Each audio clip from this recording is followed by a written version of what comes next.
esta mañana recoge el momento inspirador de hace varios meses, cuando comenzamos a pensar en este famoso tiempo de familia, que es este periodo de casi 6 semanas que apartamos para hablar temas que tienen que ver particularmente con la familia, pero en general, no solo el matrimonio, la familia. Puede ser que sean tíos y sobrinos, o puede ser que sean papá, mamá e hijos y abuelos y lo que constituya una familia. Y durante varias semanas hemos estado tratando de un poco ver para atrás qué pasó con una nación tan particularmente amada por Dios, sin más motivo que la pura misericordia de Dios y además la soberanía de Dios también, y cómo esa nación que tenía tanta luz respecto de su hacedor se pudo apartar tanto tiempo. Y comenzamos hablando del estado ideal de la familia según Dios en la declaración que hace un líder poderoso, muy fuerte, que fue Josué, diciendo: ahí vean ustedes a quién sirven, pero yo y mi casa serviremos a Jehová. Y normalmente predicamos de la segunda parte y le llamamos el estado ideal de las familias de una nación. Pero la primera parte de esa expresión de Josué, cuando él dice: yo no sé, y ahí ven ustedes a quién sirven, en realidad lo que terminó pasando en los siguientes años fue esa primera parte. La nación se desconectó con Dios, de Dios. Comenzó a tener un algoritmo de comunicación, y ya expliqué esa palabra hace varias semanas, que no correspondía a lo que Dios estaba tratando de hacer en medio de ellos, y había hecho y quería también en el futuro continuar haciendo. Se desconectaron. Y por eso hablamos particularmente de esos dos temas: desconectados de Dios, reconectados con Dios. Y durante cada servicio de miércoles y domingo hemos tratado de poner delante de la congregación y nuestros invitados una realidad que amenazó con las consecuencias que tuvieron que pasar a la nación de Israel, pero que para nosotros no es diferente. Es básicamente lo mismo. Tenemos una historia, tenemos un background, tenemos experiencias con Dios y en Dios. Y de repente hay generaciones que poco a poco van limitándose, haciéndose un poquito más superficiales, siendo más consentidoras. Y ya todos estos temas los hablamos en tiempo atrás, y hoy en la mañana algo voy a tocar acerca de esto. Pero tenemos que estar claros que cuando hablamos del movimiento generacional, de lo que estoy hablando es de mi casa y lo que viene después de mi casa, no por una generación, sino de los hijos, de los hijos, de los hijos de mis hijos. Porque hasta ahí llega probablemente la influencia directa de un generador de generaciones que somos cada uno de nosotros. Quizá algunos de ustedes sean producto de una generación o dos y en donde ya había conocimiento de Dios. Con más razón, eso tiene que pegar fuertemente en su corazón. Creo que esto es muy importante para mí como la primera generación de creyentes de mi familia nuclear, de mi familia anterior. Pero de mis hijos, esto que estamos predicando, igual que para sus hijos, es sumamente importante, porque a tiempo estamos viendo lo que sucede. Y aunque el Señor expresó claramente su voluntad, Israel tiene una historia hasta hoy, pero en aquel tiempo tiene una historia de nación, de familia, que se desconectó totalmente del Señor. Y eso no fue tan tarde como en el libro de los Reyes o en el libro de Crónicas, sino que eso fue tan temprano como al nomás morir la generación siguiente después de Josué. Mire que Josué lo hizo bien, sus hijos lo hicieron bien, todavía temían al Señor, pero con sus nietos pasó algo que uno no termina de comprender. Aunque hemos tratado de descubrir al enemigo, hablamos de temas que están como muy de moda en este momento, como el apateísmo. Tuvimos una exposición clarísima acerca de ese tema de no estoy en contra de Dios, no soy adorador de Dios, simplemente no me importa. Y este fue el tema durante algunos miércoles. Y creo que en Israel pasó eso, y en el libro de los Jueces, capítulo 1, 2 y 3, es descrito con una claridad completa. ¿Qué pasó? El lunes pasado tuvimos una reunión, la reunión mensual que tenemos con todo el liderazgo de la iglesia, pastores, ancianos, encargados ministeriales, colaboradores. Todos estábamos reunidos esa noche y siempre trato de compartir con todo ese equipo algunos principios de liderazgo de acuerdo a la posición que ocupamos, pero muy devocionalmente, no teológicamente ni doctrinalmente, muy devocionalmente. Y la pregunta que yo tenía esa noche es: ¿a dónde estuvo el liderazgo todo ese tiempo en el que la nación de Israel se desconectó de Dios? Y yo podría hacer la misma pregunta para esta mañana. ¿A dónde estuvieron los padres, los abuelos, los bisabuelos? ¿A dónde estuvieron? No solo el liderazgo religioso de Israel, ¿a dónde estuvieron? ¿Qué filosofía adoptaron? ¿Qué manera de pensar sostuvieron? ¿Qué transmitieron a los hijos de sus hijos? ¿En qué ocuparon el tiempo los abuelos? ¿Qué pasó con papá y mamá que habían crecido en entornos llenos de la presencia de Dios? Pues esas mismas preguntas son las que quiero que mantengamos esta mañana en nuestra mente. Israel tuvo un serio problema generacional, pero serio. Tan serio que entre el período de los jueces y el período del último rey de Israel, de Judá, de quien voy a hablar un poco esta mañana, pasaron casi 1000 años. Uno piensa y lo trae a la mente y dice: mis hijos, mis nietos, y ahí han pasado ¿cuánto? 50 años más o menos. Pues estamos hablando de un problema de nación que dura 1000 años. 400 del período de los jueces y como 600 años de los reyes de Israel y de Judá. Y la historia termina con el último rey de Judá, Sedequías. Termina como si estuviéramos en el capítulo 2 y 3 del libro de los jueces. ¿Qué pasó? ¿Qué pasó? ¿Dónde estuvo Dios? Porque al fin y al cabo quizás sea la pregunta más importante, y por eso el título del mensaje de esta mañana es: se volverán a mí, porque esta es la última declaración que Dios hace por medio de un maravilloso profeta que no tengo tanto tiempo para poder explicar los detalles del profeta Jeremías, tratando de enseñarle al pueblo, a los reyes, a los sacerdotes, a los profetas falsos de aquella época, tratando de decirles: esto es lo que deben hacer. Pero ya conocen algunos la historia de Jeremías: o terminaba con un yugo en el cuello, terminaba preso, terminaba golpeado, terminaba ultrajado, terminaba expulsado. La cosa es que ya parecía que los corazones se habían vuelto de piedra, y de hecho los profetas así lo dicen varias veces. Y el cielo se había vuelto de plomo, en donde las oraciones ya no tenían poder de subir. Y quiero que mantenga en mente también, hay una consecuencia tan dramática al final de todos esos casi 1000 años. Hay una consecuencia tan dramática que aún los que hicieron la voluntad de Dios y trataron de mantener el estándar, terminan sufriendo. Hace muchos años, y trabajando siempre con matrimonios, yo le solía hacer la analogía de Jonás el profeta. Cuando trata de escapar de la voluntad de Dios, él sabe lo que tiene que hacer, pero trata de escapar. Él quiere ir a Tarsis, huyendo de un mandato de Dios. Sube en una nave, pero se viene la gran tempestad, y la horrible tempestad asusta a todos los que están en la nave. Pues, hermanos, eso le pasó a Israel. La horrible tempestad terminó afectando a todos. Pero déjenme decir una cosa: para aquellos que fueron obedientes a la voluntad de Dios, eso también valió la pena.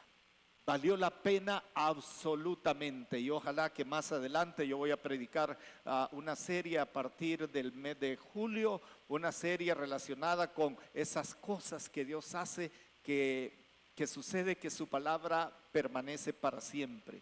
Pero hoy por hoy quiero terminar esta serie que hemos venido predicando con ese título, Se volverán a mí. Así surgió la voz del profeta Jeremías.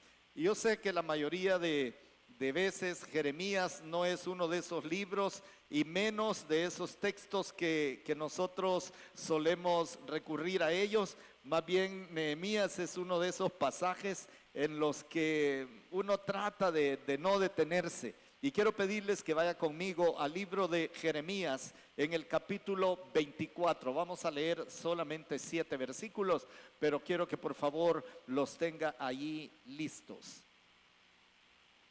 Jeremías capítulo 24 es uno de los profetas mayores, después de Salmos, Proverbios, Eclesiastés, Cantares, ¿verdad? Usted va a encontrar Isaías y después Jeremías y luego Lamentaciones, que es básicamente una continuidad. Pero Jeremías capítulo 24 versículo 1 dice de la siguiente manera: después, y noten por favor estas palabras que denotan una ubicación en el tiempo y en la historia. Después de haber transportado a Nabucodonosor, rey de Babilonia, Jeconías, hijo de Jeacim, son 2 reyes anteriores a lo que está relatando, rey de Judá, a los príncipes de Judá y los artesanos y herreros de Jerusalén, y haberlos llevado a Babilonia, me mostró Jehová 2 cestas de higos puestas delante del templo de Jehová. A ver, un poquito de historia nada más acá.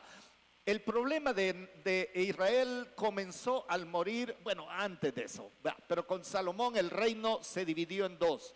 El norte y el sur. El reino del norte, que eran 10 tribus, fueron llevadas cautivas y prácticamente desaparecidas por los asirios. No se supo qué pasó con esas 10 tribus. Debe haber alguna manera de seguirles la pista, pero quedaron 2 tribus, Judá y Benjamín. Estas eran las 2 tribus del sur. Estos, después que ha sido llevado Israel, el norte, ha sido llevado cautivo, prisionero y destruido, estos siguen todavía como unos 100 años operando. Pero los últimos años de gobierno de Judá, y me voy a referir a ese reino como Judá, esos últimos años fueron gobiernos títeres. A uno de los reyes los puso Faraón Necao, que era el emperador de Egipto en ese momento, y a los otros que están casi al final los puso Nabucodonosor, rey de Babilonia. Lo que pasó es que no se llevaron a Judá de un solo a todos, se lo llevaron por pocos, por poquitos, y ahí los iban llevando. Entre ellos el profeta Daniel fue llevado también, todos los príncipes, y pasaron cosas horribles que algún día les voy a comentar. Pero ahora estamos entrando a esta profecía que es relacionada al último rey de Judá y los que se han quedado todavía ahí, que era una nación todavía con fuerza para hacerle frente a los invasores. Pero quiero que oiga esta profecía reflejada en 2 canastos con higos. Entonces dice: me mostró Jehová 2 cestas de higos puestas delante del templo de Jehová. Versículo 2. Una cesta tenía higos muy buenos, como brevas, y la otra cesta tenía higos muy malos, que de malos no se podían comer. Y me dijo Jehová: ¿qué ves tú, Jeremías? Y dije: higos buenos, muy buenos, y malos, muy malos, que de malos no se pueden comer. Y vino a mí palabra de Jehová diciendo: así ha dicho Jehová, Dios de Israel, como a estos higos buenos, así miraré a los transportados de Judá, a los cuales eché de este lugar a la tierra de los caldeos. Mire esta frase: para bien, para bien, porque pondré mis ojos sobre ellos para bien, y lo volveré a esta tierra, y los edificaré, y no los destruiré, los plantaré, y no los arrancaré, y les daré corazón para que me conozcan, que yo soy Jehová, y me serán por pueblo, y yo les seré a ellos por Dios, porque se volverán a mí de todo su corazón. Y como los higos malos, que de malos no se pueden comer, así ha dicho Jehová, pondré a Sedequías, rey de Judá, a sus príncipes y al resto de Jerusalén que quedó en esta tierra, y a los que moran en la tierra de Egipto. Y voy a parar ahí. Gracias, hermanos, pueden sentarse. Higos buenos, muy buenos, higos malos, muy malos. Y cuando una fruta como el higo se arruina, se pudre, el olor es espantoso y genera gusanos por dentro y es imposible comerlos, imposible. El Salvador no tiene cultura de higo. Lo más que podemos hacer es comprar en las ventas de dulces tradicionales, ¿verdad?, del país, y ahí tienen higos. De repente en la pastelería hay higos, normalmente importado, todo importado. Pero un israelita entendía esto perfectamente. Tal vez un símil pudieron haber sido jocotes de corona, jocotes buenos, muy buenos, y jocotes podridos. Tal vez eso en la cultura salvadoreña podría pegar mejor. La primera cosa que quiero compartirle esta mañana es que por donde quiera que lo veamos, el sistema en el que viven nuestras generaciones no conecta con Dios, el sistema desconecta. Y quiero relacionar aquí a Sedequías, ese rey de la nación en ese momento. Es una historia, hermanos, es tantísima información, pero déjeme decirle que Sedequías es tío de otro rey, que otros reyes solo han durado 3 meses y es una cosa tremenda, es una cosa horrible. Pero cuando uno trata de sincronizar, ¿y qué pasó aquí pues? ¿Y cómo es esto de que lo voy a transportar a Babilonia para bien? ¿Cómo es que eso es bueno para higos que Dios tiene como buenos? Porque no digo hijos, digo higos. Porque uno tiene la impresión de que es un higo bueno. Y uno dice, a un higo bueno no le puede pasar nada malo. El pensamiento normal que tenemos es, pórtate bien, sé fiel, sé justo y todo te va a ir bien. Pero por favor no olvide la ilustración del barco en el que quiso huir Jonás. El barco se le movió a todos. Y Dios está tratando de preservar la nación.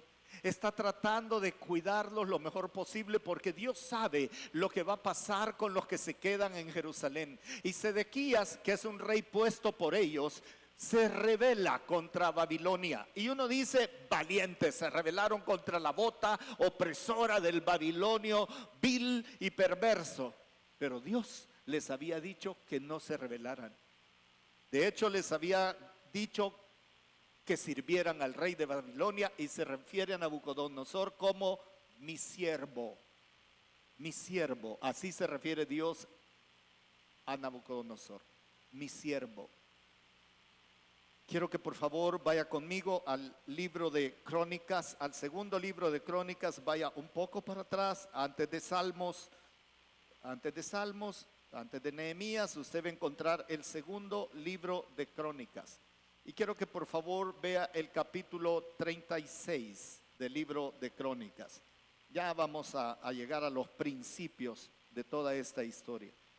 En el libro dice en el versículo 11 de la siguiente manera. Ahora trate de enfocar la historia. En la mayoría de Biblias aparece en negritas, Joaquín es llevado a Babilonia, antes Joacim es llevado cautivo, y por ahí hay un montón de reyes de ahí para atrás. Cuando tenga tiempo léalo y se va a dar cuenta que todo lo que le he dicho sucedió así. Pero respecto de Sedequías, de 21 años era Sedequías cuando comenzó a reinar, y 11 años reinó en Jerusalén. Ahora, ¿quién lo puso a él como Sedequías, como rey? Quiero decir, pues Nabucodonosor. El imperio lo impuso a Sedequías y le dio órdenes y le dijo, esto vas a hacer, esto no vas a hacer. Si te portas bien, todo va a estar bien con el imperio, ya terminó el problema. Si te rebelas contra nosotros, todo va a ir muy mal. ¿Está fácil? Sí, dijo Sedequías, está fácil. Pero el corazón de esa generación estaba muy corrompido. Y dice en el versículo 12, después de decir que reinó 11 años, e hizo lo malo ante los ojos de Jehová. Esta es una frase muy corta, muy breve para expresar que es todo lo malo. Y no se humilló delante del profeta Jeremías. Interesante. que le hablaba de parte de Jehová, se rebeló a sí mismo contra Nabucodonosor, al cual había jurado por Dios, y endureció su cerviz y obstinó su corazón para no volverse a Jehová, el Dios de Israel. Versículo 14, también todos los principales sacerdotes, y mire qué frase más dolorosa, y el pueblo, aumentaron la iniquidad, siguiendo todas las abominaciones de las naciones y contaminando la casa de Jehová, la cual él había santificado en Jerusalén. Y Jehová, el Dios de sus padres, envió constantemente palabra a ellos por medio de sus mensajeros, porque él tenía misericordia de su pueblo y de su habitación.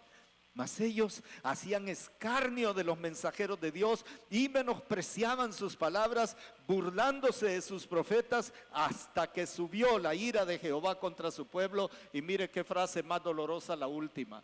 ¿La quiere leer conmigo? Mire la última frase. Mire la última frase del versículo 16 y léalo conmigo. Hasta que subió la ira de Jehová contra su pueblo y no hubo ya remedio. Para mí, esta es de las cosas más difíciles que hay, más duras. Los higos malos, ahí tenemos la descripción. Una serie de palabras que quizá en algún momento podamos explicar cada una de ellas. Pero hay palabras muy, muy fuertes.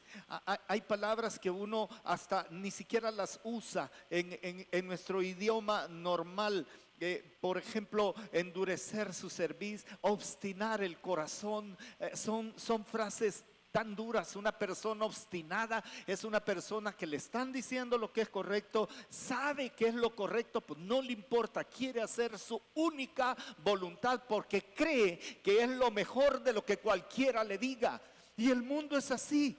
Nosotros decimos, por ejemplo, al mundo le declaramos y decimos que Dios lo amó de tal manera que dio a su Hijo unigénito para que todo aquel que en él crea, en el Hijo unigénito, no se pierda, mas tenga vida eterna. Pero el mundo dice, no, eso no puede ser. Yo tengo mi manera, yo voy a hacer mi manera de aproximarme a Dios, yo voy a levantar mis propios altares, que es un estilo de decir, voy a tener mi pensamiento, voy a hacer lo que yo creo que me parece que Dios debe estar pensando o que Dios debería hacer. A veces dice la gente, no, es que miren, al final de la historia, esto es, hay algo de teos adentro de la persona, de Dios adentro de la persona. Yo no puedo creer en un Dios perverso, malvado, que en algún momento de la historia va a separar a los justos y los injustos y va a matar a todos los demás y a los otros les va a dar vida eterna. No, eso no me cabe en mi concepto de Dios. ¿Y quién saca de ahí a las personas? Por más que uno le diga, mira, Dios es justicia, pero también Dios es amor. Dios tiene poder para hacer lo que Él quiera, pero también te da de su gracia. La predicación del domingo pasado, Dios tiene misericordia y te está mandando a decir, como por Jeremías a la nación, te está mandando a decir a ti, tenés que entregarte a Jesucristo y creer en el Hijo unigénito. No me hablé de tu religión, porque los israelitas de aquella época tenían una religión muy, muy contaminada. Miren lo que habían hecho en los altares, en el altar de Dios, en el templo, habían puesto imágenes de las peores deidades que había en aquella época. Hoy el mundo levanta sus propias imágenes, virtuales o físicas, artísticas o deportivas, pero levanta sus propias imágenes. Y la principal imagen que ha sido levantada en los altares posmodernos se llama ego. El orgullo propio de la humanidad extrahumanista, pensando que todo existe por el hombre, por medio del hombre y para el hombre, hablando como creación. Y déjeme decirle que no es así. El libro de Romanos dice claramente que todo es por Dios, por medio de Dios y para Dios, para su gloria. Nadie puede ocupar el trono de Él, pero es tan obstinado el pensamiento. Dice, me querés hacer evangélico. Yo no te quiero hacer evangélico. Me encantaría tenerte cerca de mí para poder compartirte lo que el Señor me ha enseñado. Pero lo que quiero es que te arrepientas y creas que Jesucristo es el único Señor y Salvador. Lo voy a pensar. A veces pensamos que corazones obstinados solo son de reyes abusivos que levantaban imágenes, pero no es así. usa frases durísimas, frases duras como esto. Y además dice que no solamente la clase religiosa, es que todo el pueblo. Esto me llama la atención. ¿Cómo está compuesto el pueblo de una nación? Está compuesto por viejos y por niños, hermanos, y todo lo que queda en medio. Y cuando uno dice que los niveles de corrupción infantil llegaron hasta ese nivel, porque no usaría la palabra todo si no fuera todo. Todo el pueblo aumentaron la iniquidad. La iniquidad es esa contaminación del alma, del pensamiento y del cuerpo llevada a la máxima y libre expresión de lo que usted puede imaginar, sin que nadie se atreva a decirle a eso malo.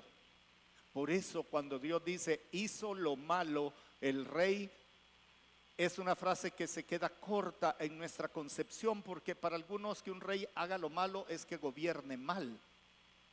Pero Dios está diciendo todas estas palabras que hemos leído: iniquidad, abominación, endurecimiento de cerviz, obstinación del corazón. Violentaron la casa de Jehová su Dios, la violentaron. Y hoy en día se violenta la casa de Dios con predicadores y pastores que no son. Por eso una iglesia debe estar bien atenta a lo que hace, dice y cómo vive su cuerpo pastoral o su pastor. Eso era el sistema. Esto desconectó.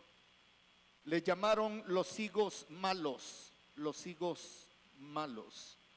En Jeremías 24 se describe, ya lo he leído, recibieron una advertencia, pero no escuchan. El profeta les ha dicho, no una vez, varias veces, les ha dicho, viene esto, sométanse al rey de Babilonia, déjense llevar a Babilonia, yo lo voy a traer de regreso de Babilonia. No se rebelen, no sean bobos, porque el imperio babilónico es una maquinaria horrible de iniquidad también, es malo, pero yo me voy a entender con el rey de Babilonia. Esas son las palabras del profeta, y les está diciendo que van a arrasar todo lo que es Israel, que van a venir, que no lo resistan. Duró 2 años el sitio de Jerusalén por parte de Nabucodonosor y no se rindieron. Y Jeremías predicando allá adentro. Hubo un día que no voy a tener tiempo de leerlo, pero Jeremías le dice el Señor, le vas a representar esto, ponete un yugo sobre el cuello, un yugo, ya sabe, de los bueyes, ¿verdad? Ponte un yugo sobre tu cuello y amarrátelo con cueros por todos lados, y diles, así tiene que ir el pueblo de Dios con Nabucodonosor, porque si no se dejan someter por él, lo van a exterminar, lo van a matar. Pero a los que acepten ese dominio, cosa tan paradójica en la vida, yo lo voy a traer de regreso, yo lo voy a bendecir, yo lo voy a prosperar, yo lo voy a cuidar, no lo van a matar y van a estar absolutamente bien.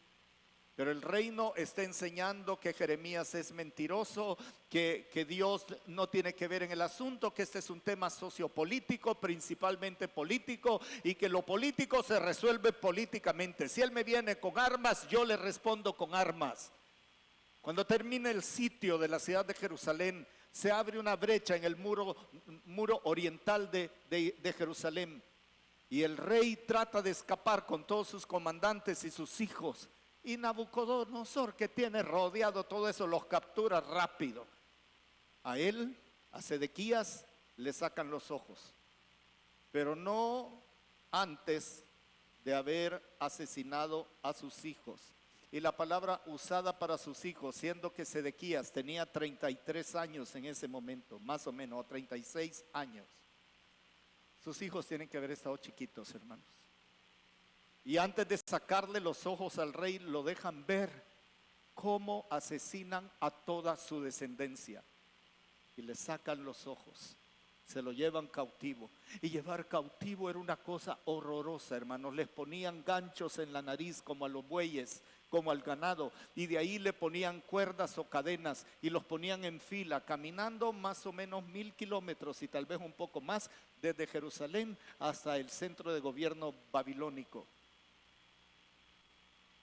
Así terminó el sistema.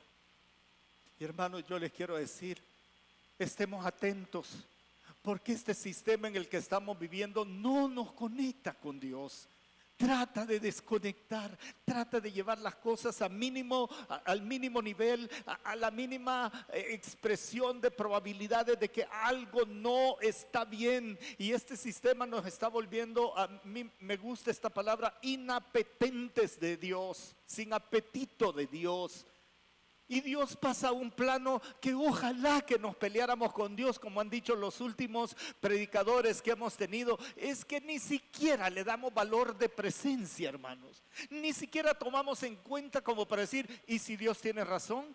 ¿Y si es verdad que solo por Jesucristo puedo ser salvo? ¿Y si fuera verdad que algún día Jesús va a regresar a este planeta? ¿Y si fuera verdad, mire que estoy diciendo si fuera, y si fuera verdad que va a haber un gran juicio, y si fuera verdad que todos los que no se hallaron inscritos en el libro de la vida van a ir a parar a un lugar horroroso que se llama el lago de fuego, diseñado no para los hombres o para el ser humano, sino para Satanás y sus ángeles caídos, y que ahí mismo voy a tener el peor tormento de todos, que no solo es si hay fuego y hay gusanos, no sé todo lo que hay allí, pero lo que sí sé es que si voy a parar a ese lugar, jamás de los jamases, por toda la eternidad, voy a tener la más mínima oportunidad de acercarme a Dios y que Dios oiga el clamor por toda la eternidad.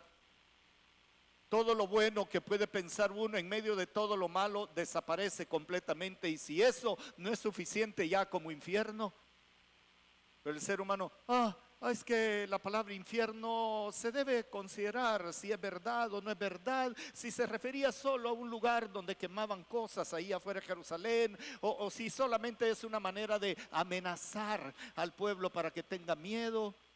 Y predicadores, hermanos, y maestros están enseñando que eso no existe, que Dios va a tener que llevar con él a toda la gente.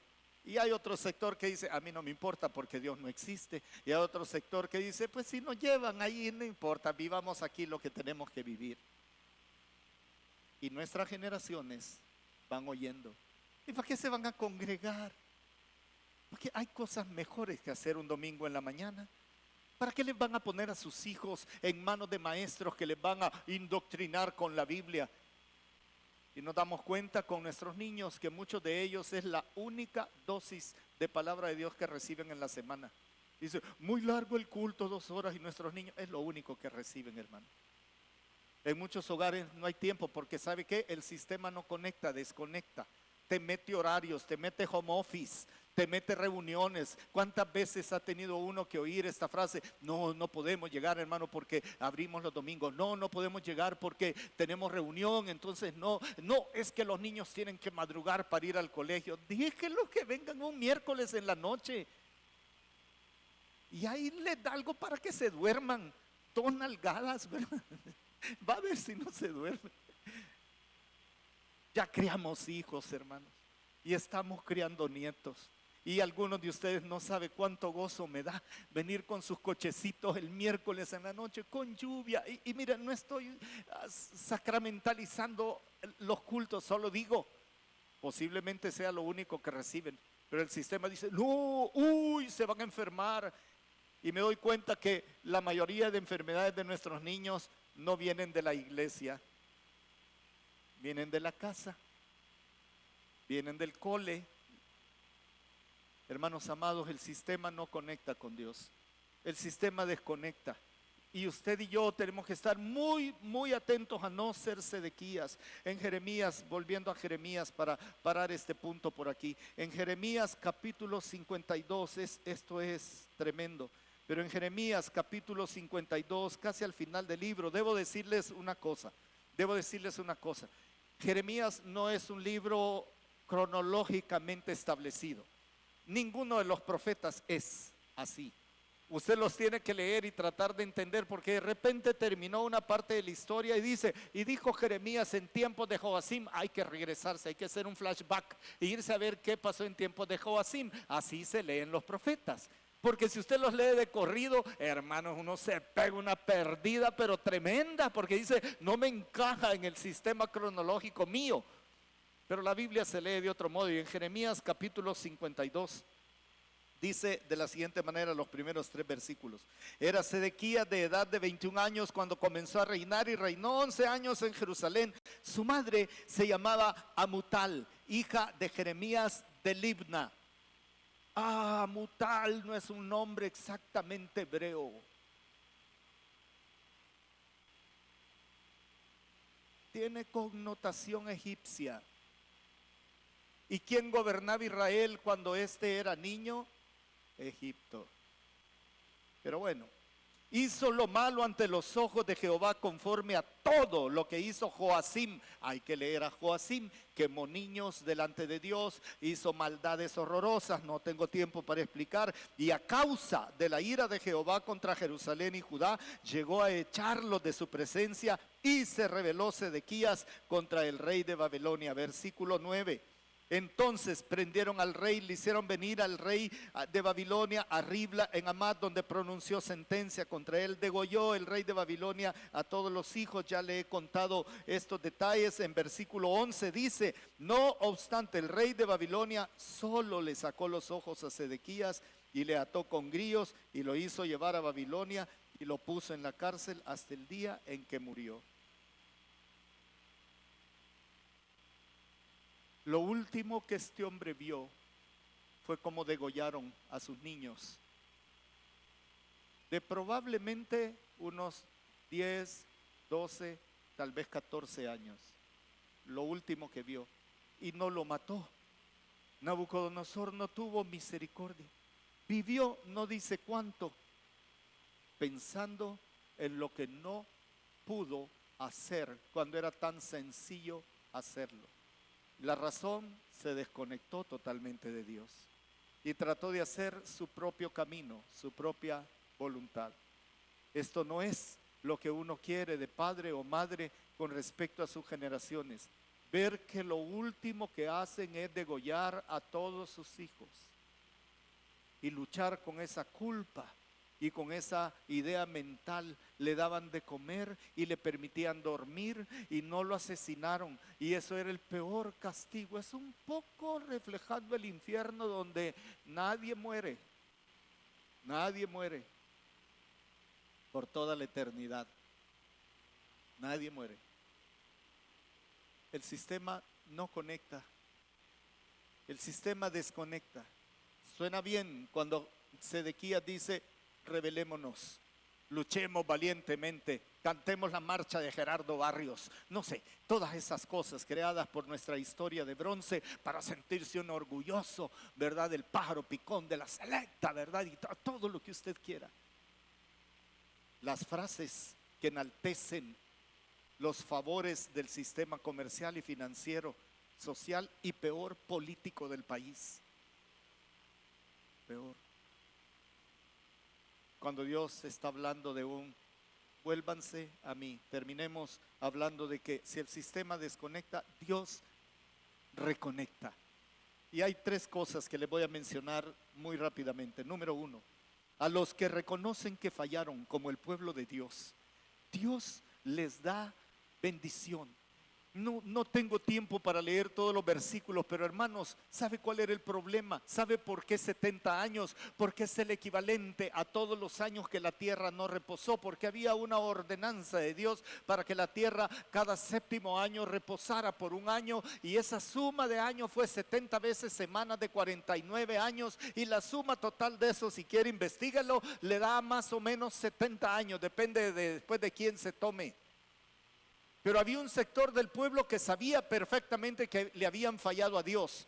Sabían perfectamente que la abominación había sido demasiado grande. Sabían que bien merecían lo que le iba a pasar a Judá en aquel momento. Sabían que su sistema estaba totalmente quebrado. No tengo tiempo para leer todo. Sabían perfectamente que fallaron como pueblo y fueron solidarios como pueblo.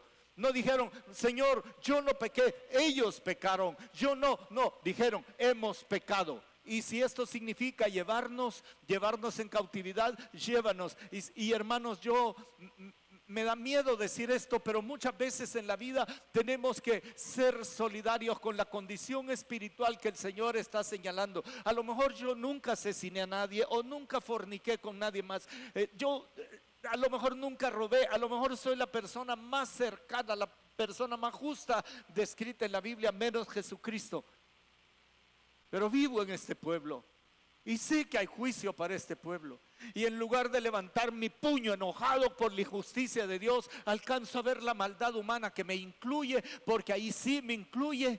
Porque uno a veces solo quiere que le incluya cuando dice Cristo murió por todos, ¿verdad? Solo a veces queremos que nos incluya en eso, pero no queremos incluirnos. Y es muy probable, hermanos, que nos toque sufrir de alguna manera. Sufrimos la pandemia, hermanos. ¿A quién se le ocurrió, si fue así, generar ese animalito que destruyó tanto? Habré sido prueba yo de algunas mentes perversas. Esto es conspiración, ¿verdad? Algunas mentes perversas que decidieron ver cómo reaccionaría el mundo en un caso así, pues ya nos calibraron cómo reaccionamos, hermanos. Habría que ver si hay una forma efectiva de deshacerse de sectores etarios de la población. Nos probaron, la evitamos nosotros, no, hermanos. A la mayoría que están acá les dio COVID y algunos de ustedes, si no muchos, perdieron seres queridos.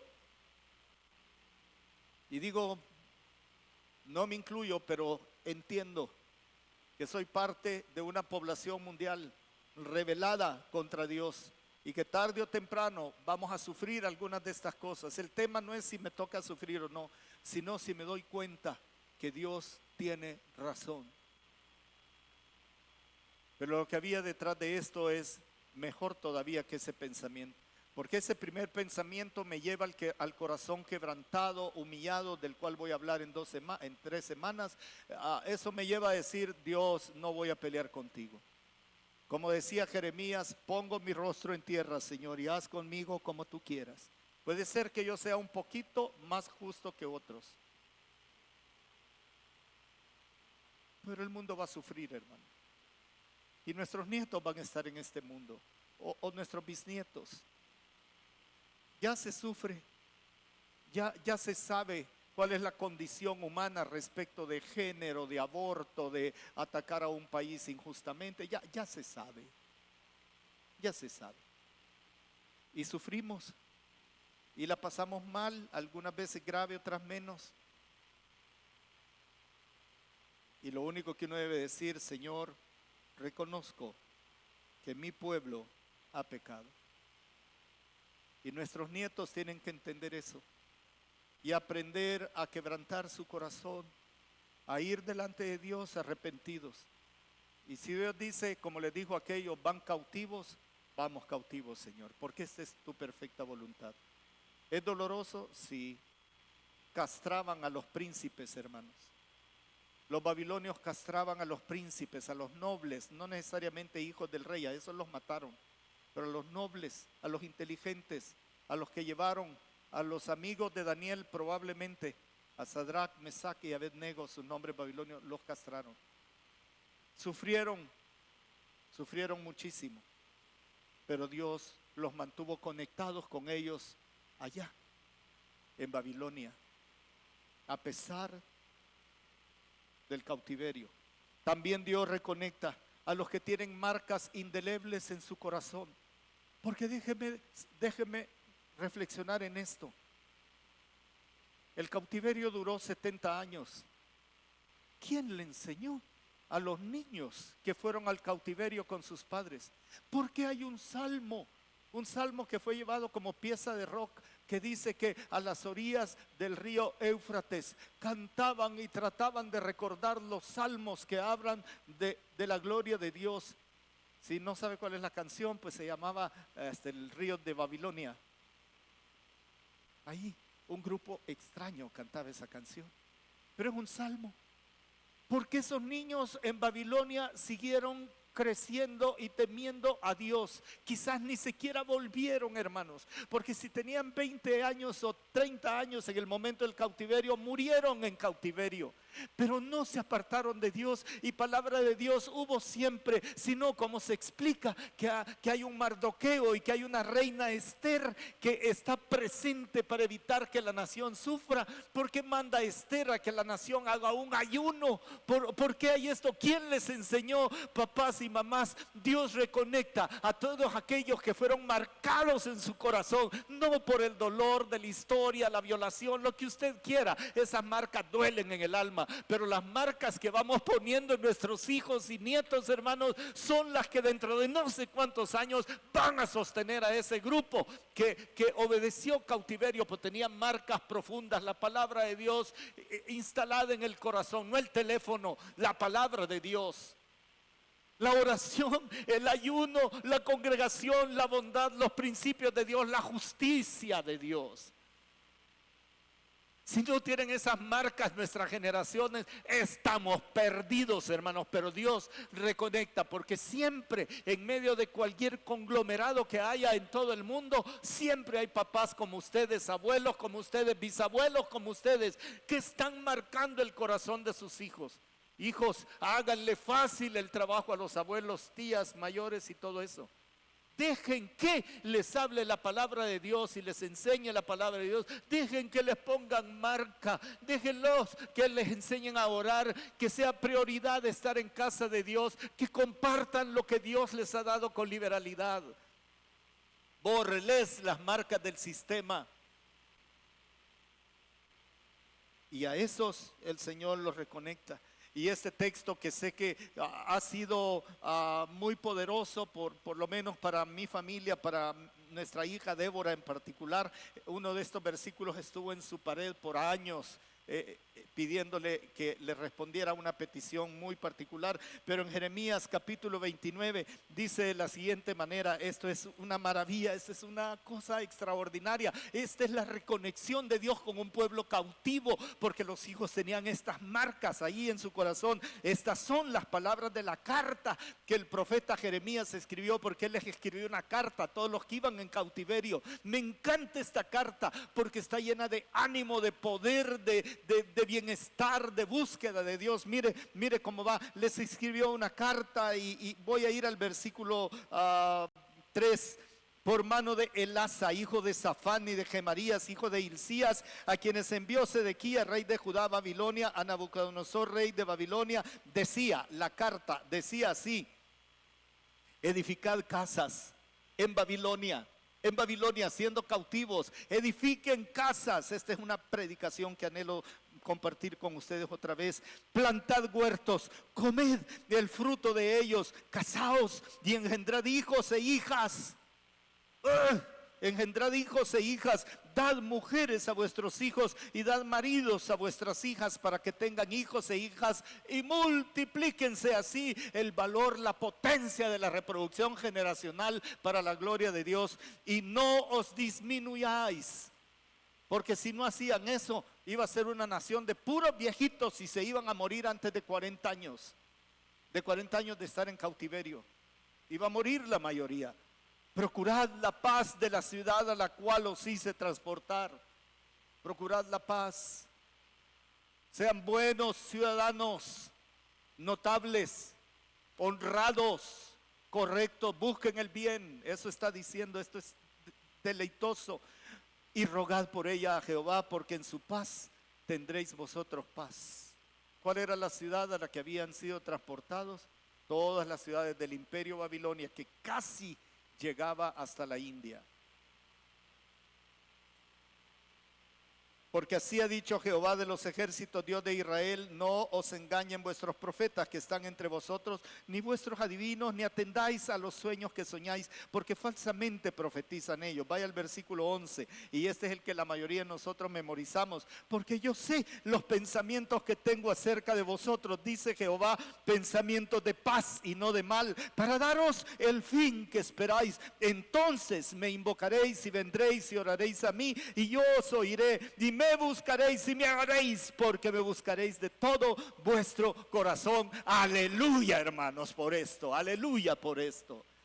Ahí está, a toda esa generación que fue marcada correctamente, porque otra generación que no hubiera sido marcada, esto no le hubiera provocado el más mínimo efecto. Pero ellos saben que hay una carta de Jeremías que les está diciendo: van a volver, y cuando me busquen me van a encontrar, porque yo no soy el Dios de Israel o de Jerusalén nada más. Yo soy el Dios soberano que hizo los cielos de la tierra, y mi misericordia llena todos los rincones de este universo.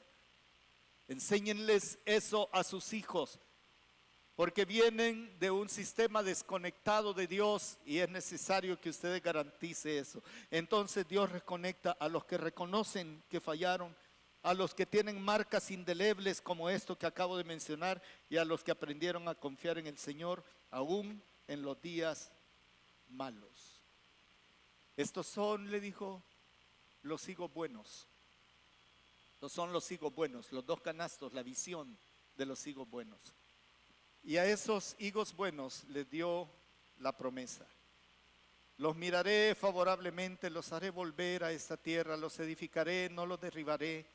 Les voy a dar firmeza, no los voy a desarraigar. Les voy a enseñar a conocerme. Les voy a dar identidad de nación otra vez. Los voy a volver a ser como deberían de ser. Este es el versículo 7, nuestro lema. Y yo esta mañana le clamo a Dios para que mis generaciones y sus generaciones, iglesia, puedan recibir esta cosa, a pesar de la desconexión que el sistema está haciendo y va a seguir haciendo aún peor. Yo le pido a Dios que el versículo 7 sea totalmente real. Le voy a dar un corazón para que me conozcan, pues yo soy el Señor. Ellos serán mi pueblo, yo seré su Dios, porque volverán a mí de todo corazón. Y eso me hace tener mucha esperanza, porque puede ser que en algún momento de la vida algunos parezca que se apartaron, pero no voy a parar de orar por ellos, no voy a parar de amarlos a ellos, no voy a parar de hablarles a ellos si se hubieran apartado. Porque mi anhelo más grande es que se vuelvan a Dios, y Dios está de acuerdo en eso. Se volverán a Dios. No pare de orar hasta el último día de aliento de su vida. No pare de orar si alguien de sus generaciones se apartó en la generación de Sedequías, y por eso dice: se volverán a mí de todo corazón. Última lámina porque se durmieron en la anterior. ¿Quién no quiere de los aquí presentes que esto pase en sus generaciones? ¿Quién quiere que esto pase en sus generaciones? ¿Quién quiere esto? Así es la cosa, hermano. Si usted quiere que esto pase en sus generaciones, dele la gloria a Dios, póngase de pie y pongamos a nuestras generaciones en las manos del Señor, y entendamos que Él reconecta y que la voluntad de Él es que se volverán a Dios de todo corazón. Padre Santo, aquí estamos delante de ti, Señor. Aquí estamos clamándote, pidiéndote que no se aparten de ti mis generaciones ni las de mis hermanos, que permanezcan fieles, Señor, que si vas a mandar un cautiverio, que lo reciban aún así con gozo en las pruebas más duras de la vida. Eso dice tu palabra, que tomemos con sumo gozo lo que venga, que sepamos que no se compara esta prueba temporal con la gloria venidera, Señor. Que mis hijos y los hijos de mis hijos entiendan que hay algo más en la eternidad, más grande que la vida terrenal, más grande que mis aciertos y más grande que mis faltas, que es la esperanza de estar algún día en su presencia. Señor, enséñanos a poner huellas, marcas fuertes en el corazón de nuestras generaciones, para que siempre haya una oportunidad de reconectarse. Padre, te pedimos que les des vida a aquellos que se han apartado de ti, que les des la oportunidad, que los vuelvas en sí, Señor, para oír tu voz dulce, amorosa, diciendo con todo tu poder, pero con todo tu cariño, Señor, que tú los vas a volver a ti, les vas a dar un corazón para que te conozcan y se volverán a ti, Señor. De eso se trata estas semanas, de esta generación que te rogamos, Señor, no se aparte de ti, pero si se apartara, que las huellas que hemos puesto en ellos sean tan profundas que algún día, Señor, algún día oro por los hijos de mis hermanos y oro por los hijos de mis hijos de las generaciones, que si se apartaran, Señor, hayamos puesto huellas tan grandes que puedan volver a ti a tiempo. Que no sea como ese versículo terrible que dice que ya no hubo más remedio, que siempre hay remedio para nuestras generaciones, Señor. Que pongan sus ojos en Jesús, que te quieran servir, que quieran ir a las naciones, que quieran dedicar su vida en general para tu gloria, Señor. Aquí están pasando por nuestra mente los nombres y rostros de hijos y nietos. Esta mañana yo le hago a usted un llamado. Si hoy se ha dado cuenta que yo, como Jeremías, le he dicho algunas cosas y siente la necesidad y sabe que hoy es el momento para entregarse a Jesucristo, ahí donde está, por favor, hermanos, no confundan este momento. Esto es para personas que nunca han tenido una decisión de entregarse a Jesús. Si usted me dice: yo me entrego hoy a Cristo porque ya entendí que de esto se trata, ya entendí el mensaje, me arrepiento de todos mis pecados y creo que Jesús es el único que me puede limpiar, sanar, perdonar, dar vida eterna y cambiar mi vida aquí. Todo eso solo Cristo. Si hay alguien esta mañana que dice: yo me entrego a Jesús, ahí donde está, su mano viene en alto, porque la iglesia está orando en este momento. Si usted dice: hoy me entrego a Cristo, no a esta iglesia, a Cristo se está entregando, levante ahí su mano, ahí donde quiera que esté. Levante su mano, esta es su oportunidad. Piense que hoy vino Jeremías y le dijo un par de cosas importantes para la vida. Hay alguien esta mañana. Si usted está en línea, a lo mejor quebrantado, llorando, preocupado por sus generaciones, pero usted mismo necesita entregarse a Jesús, hágalo. Dígale: Señor Jesús, perdóname, límpiame, sálvame. Y el Señor va a hacer esa obra especial porque usted está declarando que le cree a Jesús.